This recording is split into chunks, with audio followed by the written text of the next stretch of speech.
ಮರಾಠಿ ಭಾಷೆಯನ್ನು ನೀವು ವಿರೋಧ ಮಾಡ್ತೀರಿ, ಹಾ, ಮತ್ತು ಉರ್ದು ಭಾಷೆಯನ್ನು ಹಲ್ಲಿ ಕಿಸದೆ ಎಲ್ಲರಿಗೂ ಅದೇನು ಹಿಂದೂಸ್ತಾನದ ಉರ್ದು ಭಾಷೆ.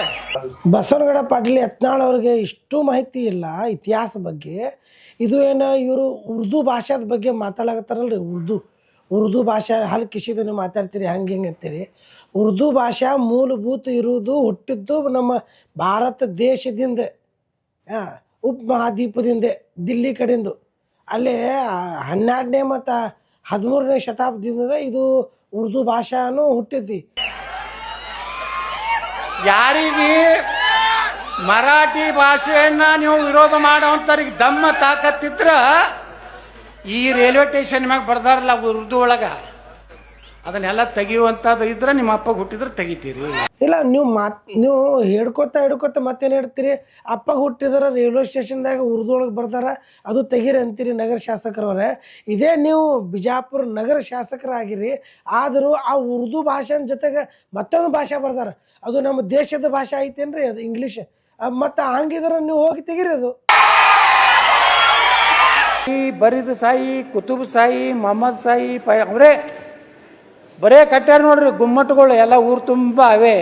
ಆದ್ರೆ ಅದೇ ಗುಮ್ಮಟಗಳಿಗೆ ನೋಡಕ್ಕೆ ಎಲ್ಲ ಅಮೇರಿಕಾ, ಎಲ್ಲ ಫಾರಿನ್ ಕಂಟ್ರಿದಿಂದ, ಎಲ್ಲ ಬೇರೆ ಬೇರೆ ದೇಶದಿಂದ ಅದೇ ಗುಮ್ಮಟ ನೋಡಕ್ಕೆ ಬರ್ತಾರೆ. ಅದೇ ಗುಮ್ಮಟ ನಗರಿ ಏನದಲ್ಲ, ನಮ್ಮ ಗೌರವ ಅಂದ್ರೆ ಇದೇ ಗುಮ್ಮಟಗಳು ಅದಾವ್ರಿ. ಬಸವನಗೌಡ ಪಾಟೀಲ್ ಯತ್ನಾಳ್ ಅವ್ರ ಎಲ್ಲರಿಗೂ ನಮಸ್ಕಾರ, ಜೈ ಭೀಮ್. ನಮ್ಮ ವಿಜಯಪುರ ನಗರ ಅಂದ್ರೆ ಸೂಫಿ ಸಂತರ ನಾಡು, ಇದು ಬಸವನ ನಾಡು. ಈ ನಾಡಿನಲ್ಲಿ ನಡೆದಾಡಂಥ ದೇವರು ಶ್ರೀ ಸಿದ್ದೇಶ್ವರ ಸ್ವಾಮೀಜಿಯವರು ಹುಟ್ಟಿದಂಥ ನಾಡು.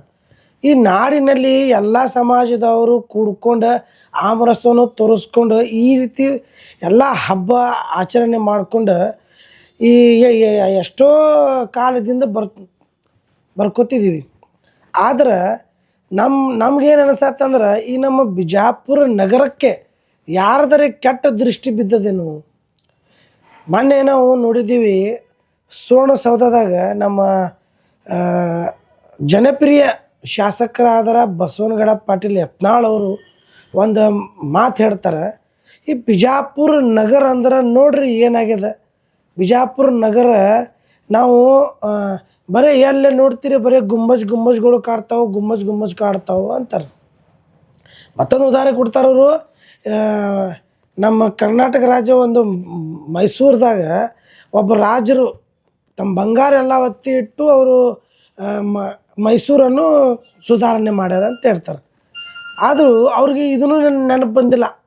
ಅಲ್ಲಿ ಇದ್ದವ ರಾಜ ಹಜರತ್ ಟಿಪ್ಪು ಸುಲ್ತಾನ್ ಅವರು ಬ್ರಿಟಿಷ್ ವಿರುದ್ಧ ಅವ್ರ ಮಕ್ಕಳನ್ನು ಹೊಟ್ಟೆ ಇತ್ತು ಜನರಿಗೆ ಕಾಪಾಡ್ಕೊಂಡು ತೊಗೊಂಡು ಹೋಗಿದ್ರು. ಅದು ನೆನಪು ಬಂದಿಲ್ಲ. ಒಂದೇ ಮಾತು. ಎರಡನೇ ಮಾತು ಅವ್ರು ಏನಂತಾರೆ, ಅವ್ರಿಗೆ ಇಷ್ಟು ಧ್ಯಾನ ಇಲ್ಲ. ಅವರು ಶಾಸಕರು ನಗರದಿಂದ ಆಗ್ಯಾರ, ಅವರಿಗೆ ಜನಪ್ರಿಯ ಶಾಸಕ ಅಂತೇಳಿ ಮತ್ತು ಹಿಂದೂ ಹುಲಿ ಮತ್ತು ಹಿಂದೂ ಬ್ರ್ಯಾಂಡ್ ಅಂತೇಳಿ ಏನು ಅವ್ರಿಗೇನು ಜನ ಹೇಳಿಕೊಟ್ರ. ಅದು ಬಿಜಾಪುರ ನಗರ. ಬಿಜಾಪುರ ನಗರದಾಗ ಯಾರೊಬ್ಬರು ಹೆಲಿಕಾಪ್ಟರ್ದಿಂದ ಬಂದಿರತ್ತ, ಅವ್ರ ಮ್ಯಾಗಿಂದ ನೋಡೋಣ ಬರೀ ಏನೋ ನಿಮ್ಮ ಇದ್ರಾಗ ಬರೀ ಗುಮ್ಮಜ್ಗಳು ಕಾಣತ್ತಾವಲ್ಲ ಅಂದ್ರತ್ತೆ. ಆದ್ರೆ ಇದು ಎಟ್ಟು ನಮ್ಮ ಬಿಜಾಪುರ ಜನರಿಗೆ ಅವಮಾನ ಮಾಡುವಂಥ ಕೆಲಸ ಮಾಡ್ಯಾರ ಇವರು ಸುವರ್ಣಸೌಧದಾಗ. ಇವ್ರಿಗೆ ಒಂದು ಟೈಮ್ ಕೊಡ್ತಾರೆ ಅಲ್ಲಿ ಸುವರ್ಣಸೌಧದಾಗ ಮಾತಾಡ್ರಿ ಅಂತೇಳಿ. ಇವರು ಬಿಜಾಪುರ ನಗರ ಅಭಿವೃದ್ಧಿ ಬಗ್ಗೆ ಮಾತಾಡೋದು ಬಿಟ್ಟು ಅವ ಹಂಗೆ ಮಾಡ್ದ, ಇವ ಹಿಂಗೆ ಮಾಡ್ದ, ಅವ ಹಂಗಂದ, ಬರೀ ಅವ್ರದ್ದೇ ಇದ್ದಿದ್ದು ಕಥೆಯನ್ನು ಹೇಳ್ಕೊತ ಬರ್ತಾರೆ. ನಾ ಅಟಲ್ ಬಿಹಾರಿ ವಾಜಪೇಯಿ ಅವರು ಇದ್ದಾಗ ನಾ ಈ ರೀತಿ ಮಂತ್ರಿ ಇದ್ದೆ, ನಾ ರೈಲ್ವೆ ಮಂತ್ರಿ ಆದೆ, ನಾ ಮತ್ತು ನಾ MLC ಆದೆ, ನಾ ಇಟ್ಟು ಸರ್ತಿ MLA ಇದ್ದೆ, ನಾ ಇಟ್ಟು ಸರ್ತಿ ಆದೆ.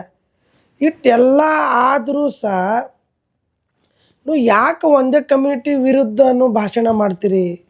ಈ ಬಿಜಾಪುರ ನಗರ ಅಂದ್ರೆ ಯಾರ್ದು ಒಬ್ಬಂದಲ್ಲ, ಎಲ್ಲರದು. ಇಲ್ಲಿ ಇರೋರು ಹಿಂದೂವ್ರದ್ದು ಬಿಜಾಪುರ, ಮುಸಲ್ಮಾನ್ ಸಮಾಜದವ್ರು ಬಿಜಾಪುರ, ಇಲ್ಲಿ ಕೆಲವು ಸಿಖ್ ಅದಾರ ಅವ್ರದ್ದು ಇದು ಬಿಜಾಪುರ, ಕೆಲವು ಕ್ರಿಶ್ಚಿಯನ್ಸ್ ಅದಾರ ಅವ್ರದ್ದು, ದಲಿತ ಸಮಾಜದವ್ರು ಅದಾರ ಅವ್ರದ್ದು. ಇವೆಲ್ಲ ಬಿಟ್ಟು ಕೇಸಿಂದ ಸುವರ್ಣಸೌಧದಾಗ ನೀವು ಏನಾರೇ ಬಿಜಾಪುರ ಅಭಿವೃದ್ಧಿ ಬಗ್ಗೆ ಮಾತಾಡ್ತೀರಿ ಅಂದ್ರೆ ಏನೋ ಒಂದು ಮಾತಾಡೋಂಗಿಲ್ಲ. ಒಂದನೇದು. ಎರಡನೇದು, ಇಲ್ಲೇ 85 ದಿವ್ಸ ಮ್ಯಾಗ 90 ದಿವ್ಸ ಆಗ್ಲಾಗ ಬತ್ತು ಸರ್ಕಾರಿ ಮೆಡಿಕಲ್ ಕಾಲೇಜ್ ಆಗ್ಬೇಕಂತೇಳಿ ಧರಣಿ ಕೂತಾರೆ. ಪ್ರೈವೇಟ್ ಕಾಲೇಜ್ ಬೇಡ, ಪಿ ಪಿ ಮಾದರಿ ಬೇಡ ಅಂತೇಳಿ. ಅದು ಒಂದು ಸರ್ತಿಯರೇ ನೀವು ಧ್ವನಿ ಎತ್ತಿರಿ. ಆದರೆ ಇಲ್ಲಿ ನಮ್ಮ ಶಿಂದಗಿ ಶಾಸಕರು ಅವರು ಇದು ಮನಗುಳಿ ಸಾಹೇಬರು ಧ್ವನಿ ಎತ್ತರು. 8 ಮತಕ್ಷೇತ್ರದಾಗ 8 MLAಗಳು ಅದಾರೆ, ಆದ್ರೆ ಅವರು ಒಬ್ಬರೇ ಧ್ವನಿ ಎತ್ತಿದ್ರು. ನೀವು ಕೇಳಿದ್ರೆ ಬರೀ ಶುಗರ್ ಫ್ಯಾಕ್ಟ್ರಿ ಅದು ಇದು ಮೇನ್ ಏನು ನೀವು ಮಾತಾಡ್ಬೇಕಾಗಿದೆ ಅದು ಮಾತಾಡಾಗುತ್ತಿಲ್ಲ. ಮೊನ್ನೆ ನೀವು ಇಲ್ಲಿ ಅತಿನಿ ಬಂದಿದ್ರಿ, ಶಿವಾಜಿ ಮಹಾರಾಜ್ ಅವರು ಕಾರ್ಯಕ್ರಮ ಇತ್ತು, ಅತಿನಿಗೆ ಬಂದಿದ್ರಿ. ಅಲ್ಲೇನು ಬಂದು ನೀವು ಏನದಲ್ಲ ಒಂದು ವಿಷ ಬೀಜ ಹಾಕೋದು ಕೆಲಸ ಮಾಡಿದಿರಿ. ಏನಂತೀರಿ ನೀವು? ನಾ ಮುಖ್ಯಮಂತ್ರಿ 28 ಇದು ಇಸ್ವಿಗೆ ಆದ್ರೆ ಯಾರ್ಯಾರು ದೇಶ ದ್ರೋಹಿಗಳು ಅದಾರ ಅವ್ರದ್ದು ರುಂಡ ಕತ್ತರಿಸ್ತೀನಿ ಅಂತ. ಇದರ ಅರ್ಥೇನು? ಅಸಂವಿಧಾನಿಕ ಓಡ ನೀವೇ ಮಾಡತ್ತೀರಿ. ಆ್ಯಕ್ಚುಲಿ ಅಲ್ಲೇ ಇದ್ದವರು ಡಿಪಾರ್ಟ್ಮೆಂಟ್ದವರು ನಿಮ್ಗೆ ಸೋಮುಟ್ಟು ಕೇಸ್ ಹಾಕ್ಬೇಕು ನಿಮ್ಮ ಮ್ಯಾಗ. ದೇಶ ದ್ರೋಹಿ ಯಾರಿಗಂತಾರೆ ಗೊತ್ತದನ್ರಿ?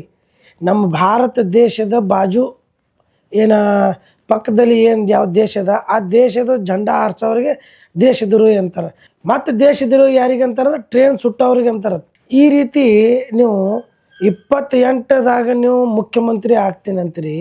ಮತ್ತೊಂದು ಮಾತು ಹೇಳ್ತೀರಿ JCB ಪಾರ್ಟಿ ಅಂತ ನಿಮ್ಮದು. ಇದರ ಅರ್ಥೇನು? ಜನತಾದಳ, ಕಾಂಗ್ರೆಸ್ಸು, BJP ಇದು ಎಲ್ಲ 3 ಮಂದಿ ನಿಮ್ಮ ಜೊತೆಗೆ ಹೊಂದಾಣಿಕೆ ಅದಾರ. ನೀವು ಇಲ್ಲಿ ಕಾಂಗ್ರೆಸ್ ಜೊತೆಗೂ ಇರ್ತೀರಿ, ಇಲ್ಲಿ BJP ಜೊತೆಗೆ ಇರ್ತೀರಿ, ಮತ್ತು ನಿಮ್ಮ JDS ಅಂದರೆ ಮೊದಲೇ ನಿಮ್ಮ BJPದಾಗ ಸೇರೈತಿ. ಇದರ ಅರ್ಥೇನು? ನೀವು ತೋರಿಸ್ಕೊಡಾಕತ್ತೀರಿ JCP ಅಂದ್ರೆ ನಮ್ಮ 3 ಮಂದಿ ಜೊತೆಗೆ ಹೊಂದಾಣಿಕೆ ರಾಜಕೀಯ ಮಾಡ್ತೀನಿ ರೀ, ನಾವು ಎಲ್ಲರೂ ನೀವೇನಂದಲ್ಲ ನನಗೆ ಸಪೋರ್ಟ್ ಮಾಡಿರಿ ಅಂತೇಳಿ ನಾವು ಬರೀ ಬಿಜಾಪುರ ಜನರಿಗೆ ಮಾಡುವಂಥ ಕೆಲಸ ಮಾಡಾಕತ್ತೀರಿ ನಗರ ಶಾಸಕರು. ನಮಗೆ ನಿಮ್ಮದು ವಿನಂತಿ ಅದ, ಆ ರೀತಿ ಮಾಡಬೇಡ್ರಿ. ನೋಡಿರಿ, ಮುಸಲ್ಮಾನ್ ಸಮಾಜದವ್ರಿಗೆ ನೀವು ಯಾಕೆ ಈ ರೀತಿ ವಿರುದ್ಧವಾಗಿ ಭಾಷಣ ಕೊಡ್ತೀರಿ? ಒಂದು ಸಂದರ್ಭ ಬಂದಾಗ ನೀವು ಟೊಪ್ಪಿಗೆ ಹಾಕ್ಕೊಂಡ್ರಿ. ಅದು ಸೋಷಲ್ ಮೀಡ್ಯಾದಾಗ ಎಷ್ಟೋ ಅದು ವೀಡಿಯೋನು ವೈರಲ್ ಆಗ್ಯಾವು, ಎಷ್ಟೋ ಅದು ಫೋಟೋನು ವೈರಲ್ ಆಗ್ಯಾವು. ನಮಾಜು ಮಾಡಿರಿ. ಪ್ರತಿಯೊಂದು ವಿಷಯಕ್ಕೆ ನೀವು ಇದೇ ಹಿಡ್ಕೊತ ಹೋದ್ರೆ ನೀವು ಅಂತೀರಿ ನಗರ ಶಾಸಕರು ಛತ್ರಪತಿ ಶಿವಾಜಿ ಮಹಾರಾಜ್ ಅವರು ಮುಸ್ಲಿಮ್ ಅವರು ಸೈನ್ಯ ಒಳಗೆ ಯಾರೂ ಇದ್ದಿದ್ದಿಲ್ಲ ಅಂತೇಳಿ ಒಂದು ಸ್ವಲ್ಪ ನಾ ಬರ್ಕೊಂಬಂದೀನಿ ರೀ. ನಗರ ಶಾಸಕರಿಗೆ ಹೇಳ್ತೀನಿ ರೀ, ಸಿದ್ದಿ ಇಬ್ರಾಹಿಂ, ದೌಲತ್ ಖಾನ್, ಇಬ್ರಾಹಿಂ ಖಾನ್ ಗರ್ದಿ, ಕಾಜಿ ಹೈದರ್ ಮತ್ತು ಮದ್ರಿ ಮೆಹ್ತರ್ ಇವರು ಆಗ್ರಾದಾಗ ಇವ್ರಿಗೆ ಶಿವಾಜಿ ಮಹಾರಾಜ್ ಅವರಿಗೆ ಆಗ್ರಾದಾಗ ಹಿಡಿದಿದ್ರು. ಅವ್ರಿಗೆ ಬಿಡಿಸ್ಕೊಂಡು ತೊಗೊಂಡು ಹೋದರು ಇವರೆಲ್ಲ ಇತಿಹಾಸ ಅದ ರೀ. ಮತ್ತೊಂದು ರೀ, ರುಸ್ತುಮ್ ಜಮಾ ಅಂತೇಳಿ ಅವರು ಸೈನಿಕರೊಳಗೆ ಇವ ಸಿಪೆ ಸಾಲಾರ್ ಇದ್ದ. ಈಗ ನಮ್ಮ ಬಿಜಾಪುರ ನಗರದಿಂದ ಅಫ್ಜಲ್ ಖಾನ್ ಬಂದಿದ್ದಲ್ಲ ಆ ಶಿವಾಜಿ ಮಹಾರಾಜವ್ರ ವಿರುದ್ಧಾಗಿ ಯುದ್ಧ ಮಾಡೋಕ್ಕೆ, ಮೊದಲು ರುಸ್ತುಮ್ ಜಮಾನೆ ಮುಂದೆ ನಿಂತು ಅವ್ರ ಜೊತೆಗೆ ಫೈಟ್ ಮಾಡಿ ಅವರು ಇದು ಮಾಡ್ಯಾನ್ರಿ. ಶಿವಾಜಿ ಮಹಾರಾಜ್ ಕಾಲದಾಗ ಎಷ್ಟು ಮುಸ್ಲಿಮ್ರು ಇದ್ದರು ಬಹುಶಃ ನಿಮಗೆ ಗೂಗಲ್ ಸರ್ಚ್ ಮಾಡೋಕ್ಕೆ ಬರೋಂಗಿಲ್ಲ ಕಾಣ್ತದೆ. ನೀವು ಒಂದು ಕೆಲಸ ಮಾಡಿರಿ ಬಸವನಗೌಡ ಪಾಟೀಲ್ ಯತ್ನಾಳವರು, ನೀವು ಏನೋ ಇತಿಹಾಸ ಕೇಳಬೇಕಾದ್ರೆ ನಾವು ಗೂಗಲ್ ಮಾಡಬೇಕು. ನೀವು ಬರೀ ಗೂಗಲ್ದಾಗ ಹೇಳ್ರಿ ಶಿವಾಜಿ ಮಹಾರಾಜ್ ಅವರು ಸೈನಿಕರ ಒಳಗೆ ಎಷ್ಟು ಮುಸ್ಲಿಂ ಸಮಾಜದವರು ಇದ್ದರು, ಅದು ಗೂಗಲ್ ತಾನೇ ತೋರಿಸ್ತದೆ ನಿಮ್ಗೆ. ಒಂದು ಗೂಗಲ್ ಹೇಳೋ ಪ್ರಕಾರ, ಒಂದು ಇತಿಹಾಸ ಪ್ರಕಾರ 1/3 ಮುಸಲ್ಮಾನ್ ಸಮಾಜದವರು ಅಲ್ಲೇ ಇದ್ದರು. ಅವ್ರ ಜೊತೆಗೆ ಸೂಫಿ ಸಂತರು ಅವ್ರ ಜೊತೆಗಿದ್ರು, ಶಿವಾಜಿ ಮಹಾರಾಜ್ ಅವ್ರ ಜೊತೆಗೆ. ಅವರು ಎದಕ್ಕೆ ಹೋರಾಟ ಮಾಡಿದರು ಅಂದ್ರೆ ಸ್ವತಂತ್ರ ಸಿಗಲಿ, ಸ್ವತಂತ್ರ ಸಂಬಂಧ ಅವರು ಹೋರಾಟ ಮಾಡಿದರು. ಅವ್ರ ಹೆಸರು ತೊಗೊಂಡು ರಾಜಕೀಯ ಮಾಡತ್ತಿರಲ್ಲ. ಅವರು ಯಾವ ನೋಡ್ರಿ, ಟಿಪ್ಪು ಸುಲ್ತಾನ್ ಅವರು ಹಿಂದೂ ವಿರೋಧಿ ಅಲ್ಲ. ಅವರು ಎಷ್ಟೋ ಮಂದಿರಗಳು ಕಟ್ಟ್ಯಾರ. ನೀವು ಸ್ಟೇಜ್ ಮೈಕ್ ಸಿಗಾನೆ ಹೇಳಿಬಿಡ್ತೀರಪ್ಪ ನೀವು, ಲಕ್ಷಾಂತರ ಹಿಂದೂವ್ರಿಗೆ ಕೊಂದಾನಂತೀರಿ. ಆದ್ರೆ ಎಷ್ಟೋ ಜನ ಪ್ರೀತಿ ಮಾಡ್ತಾರೆ ನಾವು ಹಜರತ್ ಟಿಪ್ಪು ಸುಲ್ತಾನ್ ಅವರಿಗೆ. ನಾವು ನೋಡ್ರಿ ಶಿವಾಜಿ ಮಹಾರಾಜ್ಗೆ ನಾವು ಗೌರವಿಸ್ತೀವಿ. ಶಿವಾಜಿ ಮಹಾರಾಜ್ ಅವರು ಇದ್ದಾರೆ, ಮತ್ತು ರಾಣಿ ಚೆನ್ನಮ್ಮಬಾಯಿ, ರಾಣಿ ಕಿತ್ತೂರು ಚೆನ್ನಮ್ಮಬಾಯಿ ಅದಾರ, ಮತ್ತು ಅವರು ವಂಕೈ ಒಬ್ಬವರು ಅದಾರ. ನಮ್ಗೆ ಎಷ್ಟು ಇತಿಹಾಸ ಓದೀವಿ ನಾವು ಅಷ್ಟು ನಮ್ಗೆ ಗೊತ್ತದ. ನಾವು ಅವ್ರಿಗೆ ಗೌರವಿಸ್ತೀವಿ. ಅವರು ಸ್ವತಂತ್ರ ಹೋರಾಟ ಸಂಬಂಧ ಅವರು ತಮ್ಮ ಪ್ರಾಣ ಕಳ್ಕೊಂಡ್ರ. ನೀವು ಹಿಂದೂ ಮುಸಲ್ಮಾನ್ ಸಮಾಜ ಒಳಗೆ ನೀವೇನು ಆ ಮನಸ್ಸನ್ನು ಕೆಡಿಸೋದೇನು ಮಾಡತ್ತಿರಲ್ಲ, ವಿಷ ಬೀಜ ಹಾಕೋದು. ಇದು ನಿಮ್ಮ ಜೊತೆಗೆ ನಮ್ಮ ವಿನಂತಿ ಅದ. ನೀವೇ ಹೇಳತ್ತೀರಪ್ಪ, ನೀವು ಸ್ವಯಂ ಘೋಷಿತ CM ಆಗಿಬಿಟ್ರಿ. ನಾನೇ ಸ್ವಯಂ ಘೋಷಿತ CM. ಈ ಬರೋ 28 ಚುನಾವಣೆ ಒಳಗೆ ನಾವೇ. ಆದ್ರೆ ನೀವು ಈ BJP ದಿಂದ ಹೊರಗೆ ನಿಮಗೂ ಉಚ್ಚಾಟೆ 4, 5, 6 ಸರ್ತಿ ಉಚ್ಚಾಟೆ ಮಾಡ್ಯಾರಂತಾರೆ. ಈಗ ಮತ್ತೆ ಅವ್ರು ಕರೆದಾಗ ಮತ್ತೆ ಹೋಗ್ಕಿರಿ, ಮತ್ತೆ ಹೋಗ್ಬೇಡ್ರಿ ನೀವು. ಅಷ್ಟು ನಿಮ್ಗೆ ಅಷ್ಟು ಅಭಿಮಾನ ಇದ್ರೆ ಅವರು ಕರೆದ್ರು ಹೋಗ್ಬೇಡ್ರಿ ಬಿ ಜೆ ಪಿಗೆ. ಸ್ವಂತ ಪಕ್ಷ ಕಟ್ರಿ. ಬೇಕಾದ್ರೆ ನಾವು ನಿಮ್ಮ ವಿರೋಧಿಗಳು ಅಲ್ಲ. ನೀವು ನಗರ ಶಾಸಕರಿದ್ದೀರಿ, ನೀವು ನಮಗೂ ಶಾಸಕ. ಆದ್ರೆ ಸಂವಿಧಾನ ಒಳಗೆ ವಿಧಾನಸಭಾದಾಗ ನೀವು ಏನು ಅಸಂವಿಧಾನಿ ವರ್ಡ್ ಯೂಸ್ ಮಾಡ್ತೀರಿ, ದಯವಿಟ್ಟು ಮಾಡೋಕ್ಕೆ ಹೋಗ್ಬೇಡ್ರಿ. ಜನರಿಗೆ ಏನು ಈಗ ಅಭಿವೃದ್ಧಿ ಬೇಕಾಗ್ಯದ, ಡೆವಲಪ್ಮೆಂಟ್ ಬೇಕಾಗ್ಯದ. ನೀವು ಅಲ್ಲಿ ನೀವು ಪ್ರತಿಯೊಂದು ಭಾಷಣದಾಗ ಹೇಳ್ತೀರಿ ಬಿಜಾಪುರ ನಗರ ಏನದಲ್ಲ ನಾವು ಸಿಂಗಾಪುರ ಮಾಡೀವು ಅಂತೀರಿ. ಎಲ್ಲಿ ಸಿಂಗಾಪುರ ಬಿಟ್ಟು ಭಂಗಾಪುರ ಆಗ್ಯದ. ಒಂದು ಕುಡಿಯೋಕೆ ಸರಿಯಾಗಿ ನೀರಿಲ್ಲ. ಕೆಲವೊಂದು ಜಾಗದಲ್ಲೇ ರೋಡ್ ಮಾಡಿರಿ, ಡ್ರೈನೇಜ್ ಮಾಡಿರಿ. ಅಭಿವೃದ್ಧಿ ಇಷ್ಟೇ ಅದ. ರೋಡ್, ಡ್ರೈನೇಜ ಮತ್ತು ಲೈಟ್ ಅಂದ್ರೆ ಅಭಿವೃದ್ಧಿ ಆಯಿತು, ಗ್ರೀನ್ ಸಿಟಿ ಆಯಿತು, ಇಟ್ಟೇ ಅದ.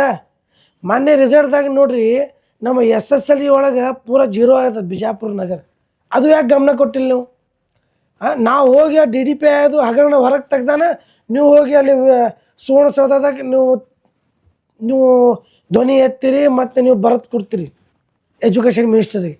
ನೀವು ಯಾಕೆ ಮೊದಲು ಗಮನ ಕೊಟ್ಟಿಲ್ಲ?